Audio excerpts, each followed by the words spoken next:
Pardon the interruption, but I'm Mike Wilbon. Tony, a New York restaurant is bringing back a grilled cheese sandwich priced at $214. I'm Tony Kornheiser. Look, if you're going to go, hit me up before you go, because I'll make you one for $213.50, Yeah, I'm sure tip you included. will. Okay, give me a restaurant. Who might do that? I can't. Who would gouge us poor tourists? I can't even imagine a grilled cheese sandwich for $214, unless it is served on a gold plate that you're allowed to take home. Because come on, Carbone, maybe? I don't know. You introduced me to the $50 deli sandwich at Carnegie when I was 22 years old. I couldn't even afford it. Yeah, but that's not $214 for grilled No, cheese. it's not. Come on now. Welcome to PTI, boys and girls. In today's episode, the Hawks beat the Heat. The Bruins set another record, and Shohei is rolling to start the season. But we begin today with the Lakers, who are hale and healthy. Yet they barely scraped by the depleted Minnesota Timberwolves last night in overtime. The Lakers were playing at home, and Minnesota was missing two front court starters. So, Wilbon, how should the Lakers feel after just beating a team that you say repeatedly is stupid? Tony, it's amazing what I'm hearing today from many of my colleagues and friends all over the airwaves as they make excuses for the Lakers, as they tell me how great the Laker defense was late that allowed them to climb back in a game. They trailed 80-65 in the second half. What? What are you talking about? The Lakers had every advantage in front of them. You mentioned the absences from the Minnesota lineup. Karl-Anthony Towns gets 5 fouls because he's got to play both positions because Rudy Gobert has punched his own way into a suspension. And so Karl-Anthony Towns is gassed, has nothing left in the fourth quarter, okay? But yet the Laker great defense, they can't even get the damn ball in bounds twice. I think once in the fourth quarter, once in overtime, involving LeBron. They can't get the ball in bounds. And I'm hearing, oh, it should be encouraging. No, it should not be encouraging because Minnesota once again dumbed its way to a choking loss after being up for most of three quarters and then even into the fourth quarter. And the Lakers could barely take advantage. You've got to be kidding me. I was ready to say, I said yesterday, the Lakers could. They look like healthy. Davis and LeBron, they could go to the final. No, they can't. They can barely beat that team at home in a playoff game, essentially. Stop. Don't want to hear the excuse making. Yeah, so, I mean, I can't go particular for particular because I was not awake for this game, and I know you watched the entire game. But if you ask me how the Lakers should feel, I'll tell you the Lakers should feel great because they won that game. And now they're in the actual playoffs, and they're the 7th seed, and they draw Memphis. And Memphis's best player, Ja Morant, every day in the Washington Post, there seems to be another investigative report about Ja Morant. So I don't like the position Memphis is coming into the playoffs with. And I think there is some uncertainty around Ja Morant. And in terms of actual playoffs, I think this is possible, Mike, that LeBron James has been in more playoff games than any active player. I mean, I don't know that, but I would bet on that. Any player ever. You know, I say any player ever. Okay, then I would bet on that. And I would say that in the playoffs, and I don't like them. I don't think they're going to win the West or anything like that. But in the playoffs, great players play better than they play during the regular season. And in fact, they have two great players. Two great players. And I'll give you this one quote. But not enough. Do you know the Dylan Brooks quote? Do you know the Dylan Brooks quote? Because it's fabulous. Yeah, I do. Dylan Brooks, this is a direct quote. And he's their mouthy guy, their equivalent of Draymond Green. Quote, I wouldn't mind playing LeBron in a 7-game series. The legacy is there. First time back in the playoffs, knock him out right away. Be careful what you wish for, son. I mean, come on. Tony, I'm not about to doubt LeBron and Anthony Davis specifically, but the Lakers, last night, what they looked to me was not good enough. And you got Karl-Anthony Towns late in the game running away from matchups where the switch is executed, and he's got a dude a foot shorter than him on him, two different important possessions, and the Timberwolves don't even know to get him the ball. And Anthony Edwards, I presume he was hurt. He was so bad. This guy is a superstar in the making to me. He was so bad, Tony, at 3 for 19 or whatever he wound up. The Timberwolves the lights got bright and they went, oh my God, what are we doing here with the lead? Let's see now how we can blow this. So I'm sorry. There'll be plenty of time to credit the Lakers with being great if they are. Last night, not one of them to me. I'm sorry. Everybody else seems to be grading on the curve, including our dear friend Perk. What do I call Perk later today? Stop grading on the curve. What? And now to the Eastern Conference, where the Hawks made Jimmy Butler and the Heat look real bad. Trae Young scored 25 in Atlanta's win, as Jimmy Butler's casual guarantee never came close. Tone, do you come to praise the Hawks or slam the Heat? I think first and foremost, you have to credit a team that goes on the road and wins the game. I think it's easy to make fun of Miami, and it's easy to make fun of Jimmy Butler and his guarantee that they would win. But you know, Mike, the overwhelming majority of people who looked at that game before it started agreed with Jimmy Butler. ESPN apparently polled 17 so-called experts, and all 17 picked Miami to win. So how does that taste right now? I mean, here's what Atlanta did. They were tougher than Miami. On rebounds, Mike, 63-39, Atlanta. It's amazing. On offensive rebounds, 22-6. On second chance points, 26 second chance points to 6 for Miami. That is simply hard work. That's all that is. So I am giving credit to Atlanta. Tony, there's no way I'm going to disagree with the words you said there. And especially to watch a team that, let's face it, yes, the face of the team is Jimmy Butler, but it's also Pat Riley and Eric Spoelstra. And to see their team be out-toughed. I mean, that's what that is. You're right. And I heard Spoelstra say this was not just effort. I'm sorry. I've always heard, and I've been in the scrum listening to Pat Riley when he talked about rebounding, whether his team was on the long or the short end of that, in real time going back to the Lakers 100 million years ago. To watch the Miami Heat get beat, have less energy, less toughness, that was a stunner. So I know I'm doing both, and you're right. Praise goes to Atlanta for going on the road. Trae Young, who I thought was remarkable in his post-game comments to TNT, where he talked about having to really focus in and concentrate because he knew he was the primary subject of trade rumors even earlier in the day. And he said, my primary focus here was just to be focused on this game and not get sidetracked. And kudos to Trae Young for being candid about that and being up front. But Miami, what were they doing? Seriously, what were the Heat doing? I don't know, Tony, that they can just turn it back on and say, we're not going to do that again. I don't know that it's that simple. Maybe this group has run its course. We move now to hockey. The Boston Bruins beat the Washington Capitals last night to set a new NHL record for most points ever in a season, 133. That broke the record of the Montreal Canadiens in 1977, 46 years ago. Those Canadiens won the Stanley Cup. Wilbon, the playoffs start Monday, and I offer you this choice. Will you take the Bruins or the field? Tony, I may change my answer during the course of this conversation. The Bruins have earned admiration, not respect, admiration, because every time during the regular season they could have said, hey, this sport is about the postseason because all professional sports are. They didn't do that. They said, no, we've got the following goals in the regular season. And if you are a paying customer in New England or anywhere else in the league, and you go see the Boston Bruins, good for you, because they're going to give it to you. They're going to give you a show every time they skate out there. And I love that. But, Tony, there's so many good teams. I mean, Toronto is good enough to beat them in the series. Tampa, we know in the playoffs, they haven't had the regular season this year. They can beat you in the series. I mean, the Devils probably could beat them in the series. Okay, I tell you what, I'll take the field. And I'm not throwing shade at the Bruins, Tone. They've earned it, but I'll take the field. Yeah, I'm going to take the Bruins. And I understand that is a pick with my heart more than my head, because we both know that the team that finishes the regular season on top most often doesn't win the Stanley Cup and most often gets knocked out pretty early.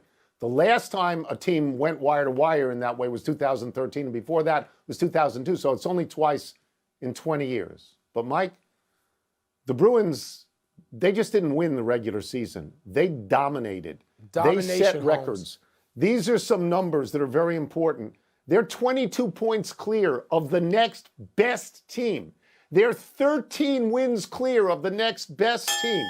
Their point differential is plus 127. The next team is 64. And Mike, they closed the season 7-0 and 9-1 in the last 10, and they deserve it. They deserve it, and I'm going to take them. I'm going to take them. Let's take a break. I understand that. Coming up, which two teams are most likely to get eliminated from tonight's play-in games? Man, that's kind of easy for me. And the Rays are off to a great start themselves, but is Shohei off to an even better one? There are a lot of great teams this season.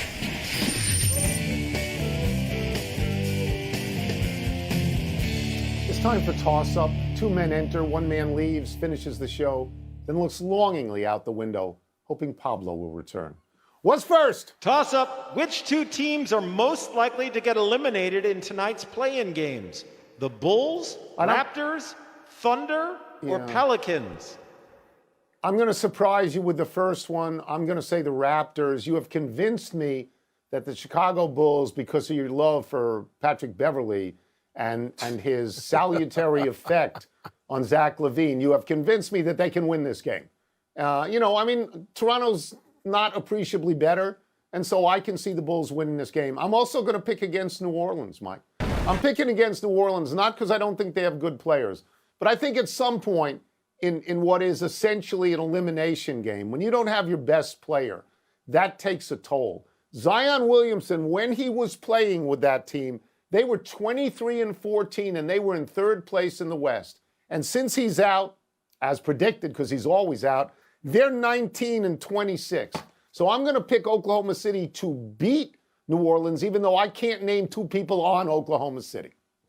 Well, we're going to go in opposite directions because the Bulls, the problem is, Tony, they're talented enough to a year ago have been the one seed for a nice little stretch.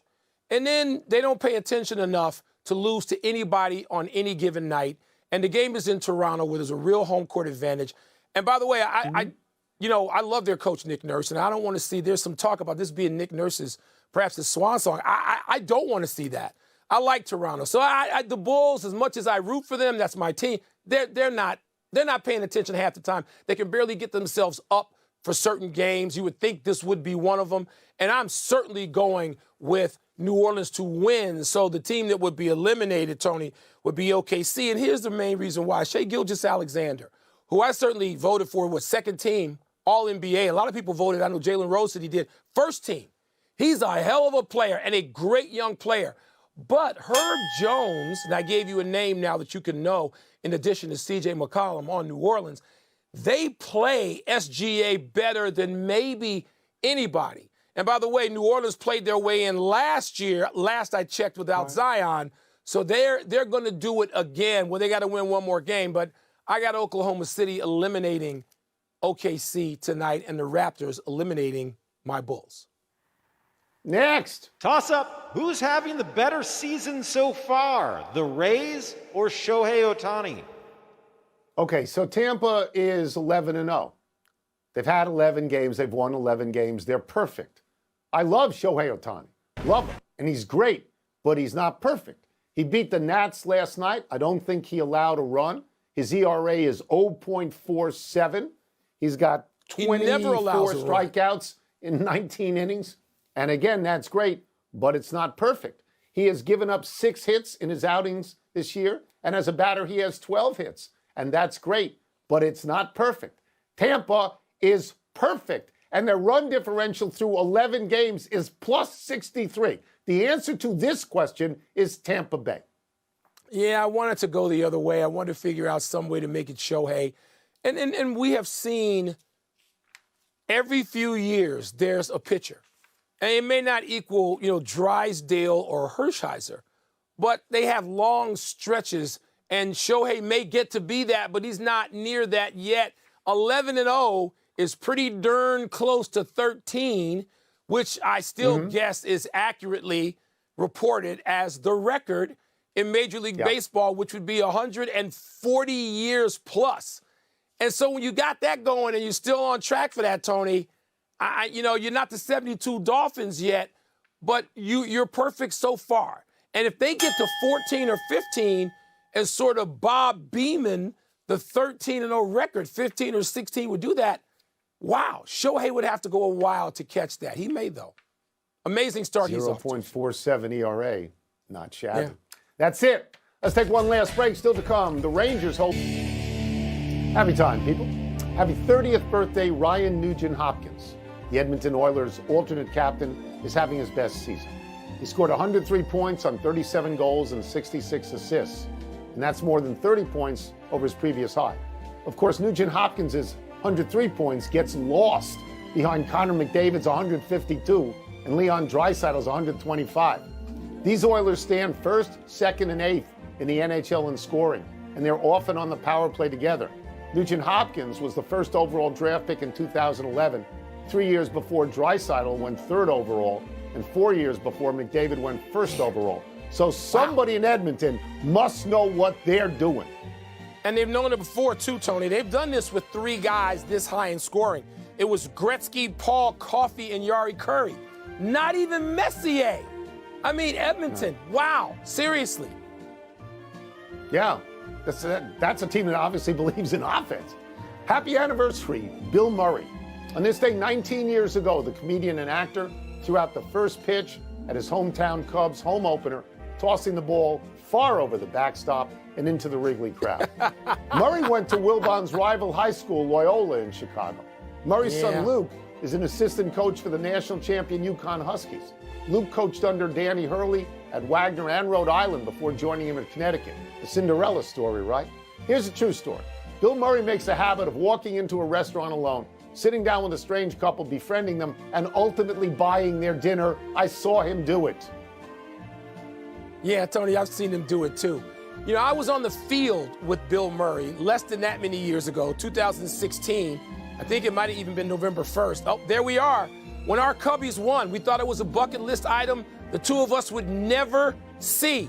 And at one point there, standing with Sage Steele, Murray says to me, he leans over and whispers, hopefully nobody heard it on air, he said, not bad for a couple of Jesuit school boys from Chicago to see the Cubs win like this. And we're standing there and it starts to rain and that could hide the tears. So usually I can't agree with Bill because we went to rival high schools, but I love him. And it's good that we share this thing. A lot of other things in Chicago, but certainly the Cubbies at the top of the list and that night at the top of the top. Totally lovely story. Good for you. Happy trails to another game for the A's. Oakland fell to 2-9 last night, losing to Baltimore 12-8. The A's have allowed the most runs in baseball, 89. Last night they allowed 9 of them to Orioles first baseman Ryan Mountcastle, who had 2 bomb home runs, including a 456-foot grand slam. Mountcastle's 9 RBIs tied the Baltimore franchise record, held jointly by Eddie Murray and Jim Gentile. Bong celebration with water. They call it the Homer hose. You know, these things are, I guess, funny at first, but they always go too far. They're like end zone celebrations, and particularly the ones where at least they're original. Each team seems to have something that belongs to its own signature, as opposed to every defensive player on every team rushing to the other end to do a fake selfie. That I'm tired of. This at least brings a smile to my face for now. I'll say this, and I know we've talked about it before. The resurrection of the Orioles is interesting to watch. They were a good team last year in I think, the best division, and they're a good team against this year. You know, they're good. They got guys, young guys who are good. We're running out of show. We go to the big finish. Your Big Ten plans to hire Tony Petitti as its next commissioner. Is that a good fit? Yeah, particularly, Tony, you know what matters to colleges now, to conferences. He was a former television executive, and it all seems to start there, particularly in our conference. Saquon Barkley does not plan to sign his franchise tag tender before the Giants' offseason program begins Monday. Is that important? Well, you can't practice without being under a contract. Maybe it means that he's looking to negotiate a long-term contract, or maybe it means he's in a Lamar Jackson situation. I don't know. Luis Ariz became the first Marlin to hit for the cycle last night. Are you impressed? Yeah, Tony. I mean, he was the batting champ last year with the Twins, and now they traded him. He's hitting .537, 22 hits through 12 games. I'm impressed with all of that. Rangers shortstop Corey Seager hurt his hammy, left last night's game. Is that a big deal? Yeah, I mean, $355 million contract. You get him, and then you get DeGrom. You don't want to lose either of them. Last one. Islanders need 1 point tonight to clinch a playoff berth. Do you like their chances? I like the fact that they could be ahead of the Penguins. If you keep the Penguins out, the whining Penguins, that would make me happy. Why do you hate the Penguins so much? I don't Why? know. We're out It's of time. irrational. We'll try and do better the next time. Pop-up bagels. Good stuff. Saquon Barkley needs an off-season practice? Really? I'm Mike Wilbon. Same time tomorrow, Knuckleheads. Check out NBA Countdown tonight a half hour earlier at 6:30 Eastern. And now...